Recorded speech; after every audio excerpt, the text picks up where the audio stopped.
Praise the Lord. Good morning. Today Jesus or my fellowship word of God. மத்தேயு 7 அதிகாரம் 7 கேளுங்கள் அப்பொழுது உங்களுக்கு கொடுக்கப்படும், தேடுங்கள் அப்பொழுது கண்டடைவீர்கள், தட்டுங்கள் அப்பொழுது உங்களுக்கு திறக்கப்படும். ஆமேன். கர்த்தருடைய நாமத்துக்கு மகிமை உண்டாவதாக. இந்த நாளில் கூட இந்த சத்தத்தை கேட்டுக்கொண்டிருக்க தேவனுடைய பிள்ளைங்களை நாளில் கூட வசனம் சொல்லியிருக்கிறது, கேளுங்கள் அப்பொழுது உங்களுக்கு கொடுக்கப்படும் என்று சொல்லப்பட்டிருக்கிறது. நம்ம முதலாவது கேட்கிறவர்களாக இருக்கிறோமா? இப்போ ஒரு பொருள் இன்னொருடம் இருந்து நமக்கு தேவை என்றால் அவர்களிடம் நம்ம வாய் திறந்து கேட்க வேண்டும். அதே போலதான் தொலைந்து போன பொருளை தேடினா தான் அதை கண்டுபிடிக்க முடியும்.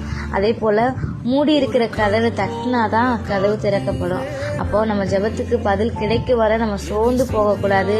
தொடர்ந்து விசுவாசத்துடன் கர்த்தரிடத்தில் ஜெபிக்க வேண்டும். அப்போதுதான் ஆண்டவர் ஏற்ற காலத்துல நம்முடைய விண்ணப்பதற்கான வாசல்களை திறப்பார்.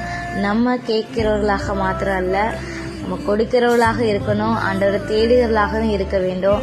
நம்ம கேட்டு பெற்றுக்கொண்டு ஆண்டவரை தேடாம இருக்கக்கூடாது.